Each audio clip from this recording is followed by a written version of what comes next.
전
신앙과 믿음과 오래 참음과 사랑과 인내와 핍박과 고난과 또한 안디옥과 아고니오과 루스드라에서 당한 일과 어떠한 핍박받는 것을 내가 가끔 보고 알았거니와 주께서 이 모든 것 가운데서 나를 건지셨느니라.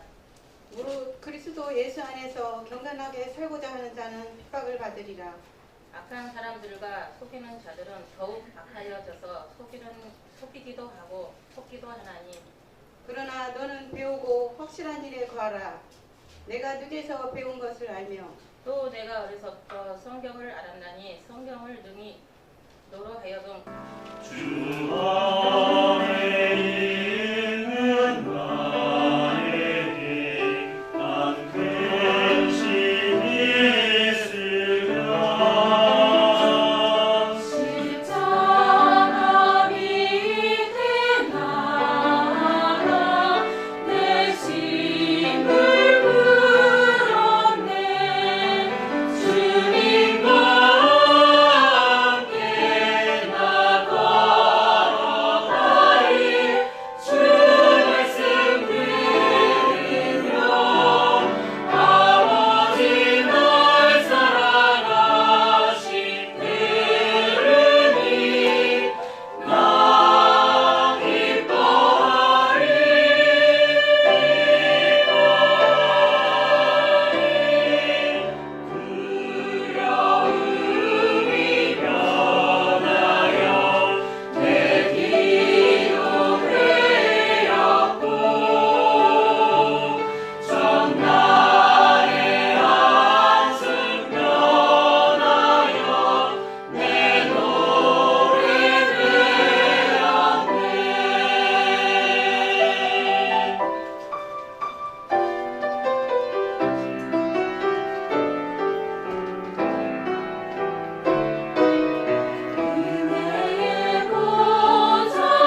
갚을 길 없는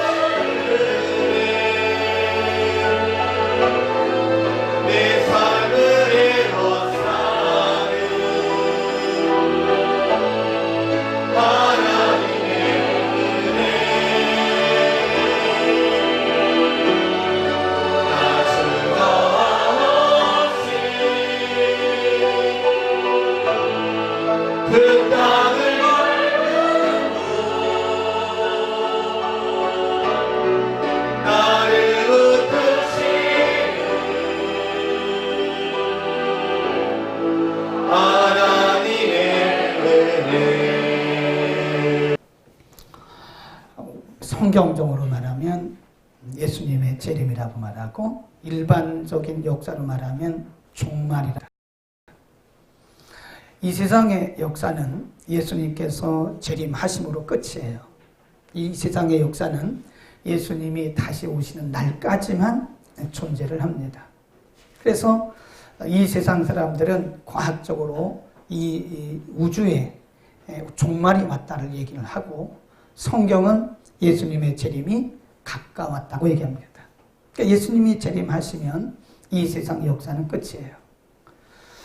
그래서 성경에는 예수님의 재림과 관련된 말씀을 구약에도 많이 말씀하고 있고 신약에도 많이 말씀하고 있습니다. 성경에 예수님께서 뭐라고 말씀하셨냐면 역사 이래로 그런 혼란이 없다 그랬어요. 그것이 자연재해든 또는 전쟁을 통한 재해든 아니면 이 사회적인 재해든 어떤 여러 가지 재해 혼란이 이 땅에 대혼란이 오게 되는데 우리가 요한계시록에 보면 더 자세하게 말씀을 하고 있습니다. 성경이 예수님의 재림의 징조에 대해서 이렇게 말씀하고 있는 것은 준비하라고 그런 겁니다. 두려워하거나 떨지 말고 예수님의 오실 그날을 준비하라고 우리에게 말씀하셨는데 오늘 읽어주신 본문 한번 보겠습니다. 오늘 본문에도 여러 가지 징조들을 쭉 말씀을 하고 있습니다. 사회적인 변화, 영적인 변화, 인간성의 변화. 자, 2절을 보겠습니다. 이 마지막 때에 예수님이 이 땅에 오시기 전에 어떤 징조들이, 증상들이 나타나는가? 2절입니다. 이것은 인간성의 변화입니다. 사람들이 앞으로 어떻게 변하나? 지금도 그렇게 되고 있는데 2절 시작. 사람들은 자기를 사랑하며 이거를 우리가 극단적인 이기주의라고 합니다. 부모도 없습니다. 자녀도 없습니다. 형제도 없습니다. 극단적인 이기주의, 자기사랑, 에고이즘이라고 그래요. 그래서 내가 신이 되는 거예요. 우리가 살고 있는 시대는 이미 이런 시대에 도래했습니다. 사람들이 극단적인 이기주의입니다. 아내도 판단을 하고 있는 중인데 교육부에서 그 판단을 잘못하면 그 신학대학은 대순진리에 넘어가기 일보 직전에 있습니다. 많은 사람들이 말합니다. 장로님이 4대째 예수를 믿던 장로님이에요. 그러니까 몇 대 예수 믿은 게 중요한 게 아닙니다. 내가 몇 년 동안 예수 믿은 게 중요한 게 아니에요. 내 교회 직분이 뭔가 이것도 중요한 게 아니에요. 마지막 때가 되면 돈 때문에 신앙을 팔아먹는 배금주의 사상이 이 사람들을 통해서 인간성의 변화로 오게 될 것이다. 그런 얘기예요. 자긍하고 교만하고 회방하고 부모를 거역하고 이 말은 하나님의 주신 질서, 윤리, 도덕을 파괴한다. 감사하지 아니하고 그런 거예요. 그 다음에 그 3절도 한번 보세요. 위에서 말씀드린 것들은 이제 인간성의 변화고요. 3절에 보면 사람들이 무정합니다. 원통함을 풀지 않고 그렇습니다. 참소합니다. 사람들이 사나워져요. 우리가 살고 있는 시대는 사람들이 사납습니다. 옛날하고 틀립니다. 네. 제가 어제 누구한테 들은 얘기인데 요즘 교회도요. 세상을 따라가요. 사람들이 신방을 안 받는데요. 집에서 구역예배 드리는 거를 굉장히 부담스럽게 하고요. 네. 옛날에는 우리가 교회에 식사하고 청소하는 것은 당연한 거였습니다. 근데 시간이 가면 갈수록 점점 이런 것들을 사람들이 안 하죠. 한번 미워하면 용서를 안 합니다. 사람들이 사나워져요. 점점 사람들의 그 인성이나 성품이요 사나워집니다. 애들 보세요, 애들. 여기도 선생님 계시지만 애들 함부로 못 다룹니다. 주일학교에서도 그런 얘기 있다고 제가 들었어요. 주일학교 선생님에게 들어왔어요. 애들이 주일학교 선생님의 공부 시간에 막 대든다 이거예요. 어린 애들조차도 심성이 굉장히 사나워졌어요. 이 시대가 그래요. 사납습니다. 그 다음에 그 뒤에 가보면 절제하지 않고 선한 것을 좋아하지 않습니다. 4절 시작. 배반하며 팔며 조급하며 자고하며 쾌락을 사랑하기를 하나님 사랑하는 것보다 더하고. 영적인 변화예요. 영적 변화. 사람들이 옛날에는 하나님 앞에 헌신하고 자기의 물질을 헌신하고 시간들이 헌신하고 몸들이 헌신하지만 그런 거 안 하려고 합니다. 요즘에는. 영적인 변화가 경건의 모양은 있어요. 그러나 경건의 능력은 없다 이거죠. 경건한 것처럼 모양은 있습니다. 성도인 것처럼 보입니다. 멋진 크리스찬인 것 같아요. 그러나 사실은 그 속에 능력이 없는 그 뻥과자, 이 뻥과자. 겉으로만 이렇게 드러난 뻥과자 같은 그런 능력이 없는 그런 크리스찬들도 많아질 것이다. 5절 한번 보세요. 종교인들이 많이 늘어납니다. 마지막 때가 되면. 시작. 경건의 모양은 있으나 경건의 능력은 부인하는 자니 그랬어요. 경건의 모양은 있다. 신앙의 모양은 있다. 신앙의 능력이 없습니다. 그래서 어떤 환란에서 사역을 하고 왔는데 거기 대만 지도자 하나가 어제 오셨어요. 졸업식장에. 그러면서 한탄을 하더라고요. 우리 대만이 한때는 아시아와 전 세계 복음을 퍼주는 우리나라와 같은 한국과 같은 그런 교회였다 이거예요. 근데 어느 시점부터 대만 교회가 무너지더니 지금 무너져도 죽어있대. 목회자들 자신도 기도도 안 하고 그냥 형식적인 그런 거라. 근데 그걸 보면서 우리의 거울이다 생각합니다. 한국 교회도 이대로 가면 한국 교회도 얼마 있으면 폭삭 주저앉아요. 왜 그러냐? 지금 전 세계에 나가 있는 선교사들이요 대부분 1974년 엑스폴로 74에서 헌신했던 분들이에요. 그때 그분들이 학생이었어요. 중학생, 고등학생, 대학생이었어요. 그분들이 지금 자라서 60대, 70대고 그분들이 거의 다 지금 전 세계에 나가서 선교하고 있고 우리 한국 교회를 대부분 주도하고 있는 분들이 그 세대예요. 그때 힘났던 분들이 제가 알기로 10만 명이 일어났어요. 10만 명. 엑스폴로 74 대중전도 집회할 때 10만 명의 젊은이들이 일어나서 앞으로 헌신하겠다고 일어났던 사람들인데 지금 그분들이에요. 안상건 선교사님 그 시대죠. 그때 일어나셨죠? 그때 일어나셨어요? 아닌가 봐. 대답 안 하는 건 아는 거야. 뭘 자꾸 물어봐. 제가 여러 나라의 교훈을 삼아서 볼 때에 그 세대, 10만 명이 일어났던 그 세대가 이제 거의 다 끝나갑니다, 이제. 그 세대, 엑스폴로 74세대가 끝나고 나면 이제 우리 대한민국의 교회도 대만 교회와 같지 않다는 아무도 보장할 수가 없어요. 능력은 경건의 모양은 있지만 경건의 능력을 부인하는 자. 교회들이 경건의 모양은 있습니다. 그러나 경건의 능력이 없다, 이게. 이 시대를 미리 바라보고 2000년 전에 이미 사도 바울을 통해서 우리에게 가르쳐 준 것입니다.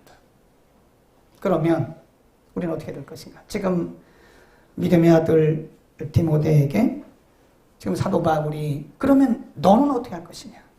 시대가 이렇게 인간성이 변화되고 그리고 사회적으로 변화되고 영적으로 경건의 모양만 가져가는 그런 시대가 될 때 그럼 너는 어떻게 해야 되느냐? 오늘 본문의 내용이 그겁니다. 그러면 너는 어떻게 해야 되는 것인가? 그 밑에 쭉 그 내용을 어떻게 해야 되는가? 자, 3장 12절입니다. 시대가 점점 악해지고 이제 사람들은 점점 힘들어해요. 시작. 무릇 그리스도 안에서 경건하게 살고자 하는 자는 뭘 받아요? 핍박을 받습니다. 말씀대로 살아가는 자들은 사람들에게 이제는 어쩌면 핍박을 받고 어쩌면 사람들에게 소외될 수도 있어요. 같은 교회지만 같은 예수를 믿는다고 말하지만 말씀대로 살고 말씀대로 순종하며 살아가는 사람들이 그렇지 않은 사람들에게 어쩌면 소외될 수도 있어요. 13절은 이렇게 말씀합니다. 시작. 악한 사람들과 속이는 자들은 더욱 악하여져서 속이기도 하고 속기도 하나니. 이건 뭐라고 그러냐면 우리가 경제 논리에서는 이것을 빈익빈 부익부로 합니다. 믿음이 뜨겁고 성령이 충만한 사람은 점점 뜨거워지고 점점 충만해져요. 그러나 믿음이 떨어지는 사람은 계속 떨어지는 거예요. 이탈되어 가는 거예요. 시대가 그래요. 그래서 3장 1절에 뭐라고 그랬냐면 고통하는 때라고 그랬어요. 말세는 육체적 고통을 얘기하는 게 아니에요. 말씀대로 살아가기가 힘든 그런 시대다 이거예요. 말씀대로 살고 순종하고 믿음을 지켜가고 성령 충만하고 정말 하나님이 기뻐하시고 원하시는 그런 신앙생활을 하기가 어려운 시대가 왔다. 그래서 사람들이 영적인 사람들이 고통을 당하는 때가 온다 그 얘기입니다. 그러면 어떻게 되냐? 14절 시작. 그러나 너는 고다 출거니세. 그러나 너는 디모데에게 한 말씀이에요. 시대가 이렇게 악해지고 타락하고 변질되고 사람들이 믿음에서 떠나고 그럴지라도 그러나 너만큼은 그런 얘기예요. 그러나 너만큼은 그 말입니다. 하나님의 말씀을 잘 배우고 그 말씀에 확신한 일에 너희는 거하라. 그러나 너는 이 말은 무슨 얘기? 세 가지 의미가 있는데 하나는 이 세대를 본받지 말라 그 얘기입니다. 이 시대를 비난하거나 이 시대를 정죄하지 말고 너만큼은 그 시대를 본받지 말고 이 시대에 본받지 말고 변질되어가고 타락하는 이 시대를 본받지 말고 너만이라도 그 믿음을 지켜라. 다 부흥을 외치고 있지만 실제 내막적으로 보면 성경적이지 않은 것들이 너무 많다 이거예요. 그리고 한국교회를 살리기 위해서 누군가가 힘을 합치고 다 힘을 모아서 회개운동을 하고 해야 되는데 연합적인 회개운동을 하려고 하는 사람들이 별로 없더라. 한국 다 각계전투하고 있는 겁니다. 우리는 이 시대를 바라보면서 시대를 낙심하면 안 돼요. 제가 일시적으로 그 얘기를 듣고 그분에 대한 그 내막적인 얘기를 듣고 일시적으로 그냥 잠깐 마음이 낙심되긴 했지만 다시 그분에 대한 좋은 일을 했어요. 그러나 그 말이 지워지지가 않아요. 근데 좋게 봤던 건데 실제로는 그게 아니었던 거라고 그러더라고요. 이 시대가 가면 갈수록 악해지는 거예요. 절대 좋아지지 않습니다. 어떤 경우도 안 좋아하죠. 왜냐하면 성경적으로 보면 오늘 13절에 점점 악해지고 악한 사람은 더 악해지고 믿음 있는 사람은 더 믿음이 있는다 그랬어요. 빈익빈 부익부 현상이 일어나게 되는 거예요. 이 시대를 보고 우리는 낙심하면 안 됩니다. 시대를 비판해도 안 돼요. 정죄할 것도 없어요. 그러나 우리는 그 말입니다. 믿는 중심을 든든히 잡아야 됩니다. 우리마저 흔들리면 나마저 흔들리면 이 시대가 다 그렇다고 해서 우리 교회마저 흔들리면 이 시대는 소망이 없는 거예요. 시대를 향해 욕하지 마세요. 그런 사람들 비난하지 마세요. 그런 사람들 정죄하지 마세요. 중요한 것은 나를 돌아봐야 돼요. 그리고 우리를 돌아봐야 돼요. 그러나 너는 그 말을 모르고 칠까요? 그러나 나는 아멘. 14절 뭐라고 그랬냐면 이렇게 말씀합니다. 다시 한번 시작. 그러나 너는 배우고 확신한 일에 공하라. 내가 네게서 배운 것을 알고 그만 배우고 확신한 일에 공하라. 이 시대가 그렇게 변질되어가고 인생이 변질되어가고 교회가 타락하고 변질된다고 해서 어떤 분들은요 교회를 뛰쳐나가는 가난한 피플 크리스찬이 100만 명입니다. 제가 볼 때 그것은 매우 어리석은 일입니다. 본인은 어떤가요? 본인은 어떠냐고 본인은. 그러나 나는이라고 말씀하셨어요. 물론 한국교회가 그분들에게 본이 되지 못한 것도 있습니다. 그러나 교회를 탓할 것이 아니라 이 사회를 탓할 것이 아니라 그러나 나는 나마저 우리가 이 믿음의 중심을 지키지 못한다면 우리 시대는 소망이 없다니까요. 그래서 뭐라고 말씀하시냐? 그러나 너는 말씀을 배우는 일에 확실하라. 네가 배우는 일에 확신해 거하라. 하나님의 말씀을 열심히 배우고 그 말씀을 늘 묵상해서 뭘 쌓라는 거예요? 영적인 실력을 쌓라는 겁니다. 아멘. 하나님의 말씀이 우리에게 이 시대를 조명해 주고 있어요. 그러면 우리는 시대를 바라보고 정죄하고 판단하고 비판할 것이 아니라 우리 자신을 돌아봐. 그러나 나는 우리 자신을 돌아보면서 말씀으로 영적인 실력을 쌓아나가야 돼. 기도와 말씀으로 영적인 실력을 쌓아나가야 되는 겁니다. 우리를 돌아봐야 돼요. 인사합시다. 그러나 나는 인사할 것도 없어. 나야 나. 너라고 한 것도 아니에요. 그러나 나는 어떠냐? 나는 너 이 말은 지금 디모데에게 바울이 한 거예요. 디모데는 그 당시에 30대 전후에 아주 젊은 사역자였습니다. 인생의 경험도 없습니다. 목회 경험도 없습니다. 영적인 능력은 더욱더 바울에 비하면 아주 어린아이 같습니다. 그가 목회할 그 세대를, 그 시대를 얘기해 주면서 사도 바울은 이렇게 말했어요. 그러나 너는 그런 일에 비판하거나 정죄하거나 실망하거나 내 자신이 흔들리지 말고 너 자신을 믿음의 견고해 하나님의 말씀으로 실력을 쌓고 기도로 실력을 쌓아서 그 말이에요. 아멘. 우리 로마서 13장으로 가보겠습니다. 로마서 13장 11절부터 읽겠습니다. 맥이 같습니다. 로마서 13장 11절 시작. 또한 그러니까 거기다 쓰고요. 거기다 줄거세요. 이 시기 우리가 살고 있는 시기를 알거니와 자다가 깰 때가 뭐 됐대요? 벌써 같아. 벌써 우리가 영적으로 깨어나야 할 때가 벌써 왔다. 이는 이제 우리의 구원이 처음 이룰 때보다 가까웠습니다. 12 시작. 밤이 깊고 낮이 가까웠으니 말은 밤이 깊었단 말은요. 지금 우리가 금방 상고한 디모데후서 3장 2절, 3절, 4절, 5절의 얘기를 해요. 그 상황을 얘기하는 거예요. 밤이 깊었다. 낮이 가까웠다. 그 말은 예수님의 재림이 가까워오고 있다. 그런 얘기입니다. 이미 시대는 영적으로 깊은 밤에 빠져 있는 거라 해요. 그러므로 낮이 예수님의 재림이 가까워오고 있으므로 그러므로 우리가 어둠의 일을 벗고 빛의 갑옷을 입자. 13 시작. 낮에와 같이 단정히 행하고 술 취하지 말며 음란과 호색하지 말며 질투와 시기하지 말고 오직 주 예수 그리스도로 옷 입고 정욕을 위하여 육신의 일을 도모하지 마라. 보면 옷 입자 그런 말씀이 있습니다. 네. 이 시대의 옷을 탁 벗어버리고 정결한 신부와 같이 예수님 맞을 준비를 해야 되는 겁니다. 우리는 깨어나야 됩니다.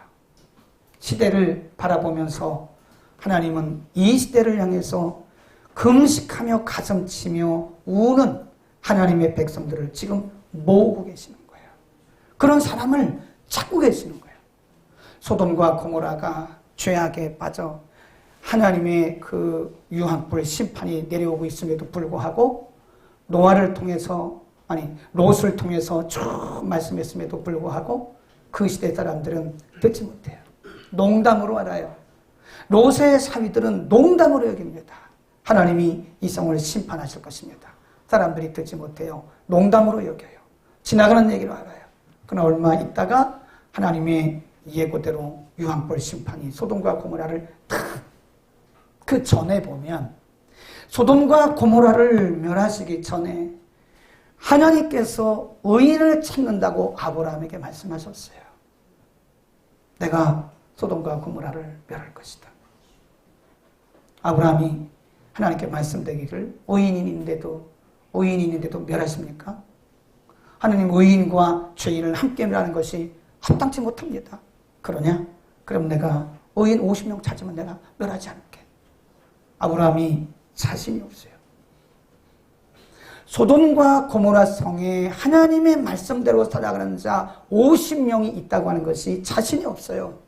40명은 어떨까요? 아 그래? 40명 있으면 내가 멸하지 않지. 자신 없어. 20명 어떨까요? 그래 20명 자신 10명 어떨까요? 10명 자신이 없어요. 저는 우리 시대가 그런 시대가 아닌가 생각합니다. 한번 8월에 말씀 전하려고 준비해놨는데 우리가 지금 동성애를 허용을 하고 또 동성 결혼을 허용하는 것은요 로마서 1장에 있는 하나님의 말씀에 대한 정면 도전입니다. 우리가 역사적으로 바라보면 하나님의 말씀을 정면으로 도전했던 개인이나 가정이나 국가는 절대 남아날 수 없어요. 의로우신 하나님이 공의로우신 하나님이 하나님의 말씀을 정면 도전하고 가는 이 세대에 대해서 하나님이 가만히 계실까요? 저는 정말 두렵습니다. 이 민족 가운데 내리실 한국교회에 내리실 하나님의 진노가 정말 두려워요. 우리 개인이 아무리 잘해도 소용없습니다. 여러분이 아무리 사업을 잘하고 공부를 아무리 잘하고 아무리 가정에서 행복해 보십시오. 하나님이 전 국가적인 재앙을 내릴 때는 우린 다 같이 재앙을 만나야 되는 거예요. 징계를 받아야 되는 거예요. 우리마저 잠잠하고 우리마저 하나님의 말씀대로 살아가는 것을 포기한다면 우리는 이 시대에 정말 책임을 멀리하는 그 목사님이 자기 남편이 그렇게 빨리 갈 줄 모르는 거예요. 그러니까 신학을 안 한 거야. 신학. 막상 선교 사역하려고 그러니까 뭘 알아야 하죠. 그래 이제서 야간 신학교 다니고 있더라고. 그 내가 신학을 제대로 하세요. 제대로 하시고 준비하세요. 그러면 주님이 분명히 쓰실 거라고. 그분을 보는 게 안타까웠던 게 우리가 평소에 준비하는 게 중요하구나. 그러니까 지금 사도 바울이 디모데에게 말씀하기를 그러나 너는 시대가 그렇게 영적으로 사회적으로 인격적으로 그렇게 타락하고 변질된다고 해서 내가 그 사람들을 보고 낙심하고 좌절하고 평가하고 비난하고 그러지 말고 너만큼은 말씀으로 잘 영적인 실력을 쌓아서 시대를 선도해가는 그 일꾼이 되라. 아멘. 우리 영적 실력 쌓아야 됩니다. 주님 오실 얼마 안 남았어요. 말씀 많이 봐야 돼요. 기도 뜨겁게 해야 됩니다. 예배 열심히 참여해야 됩니다. 경건의 모양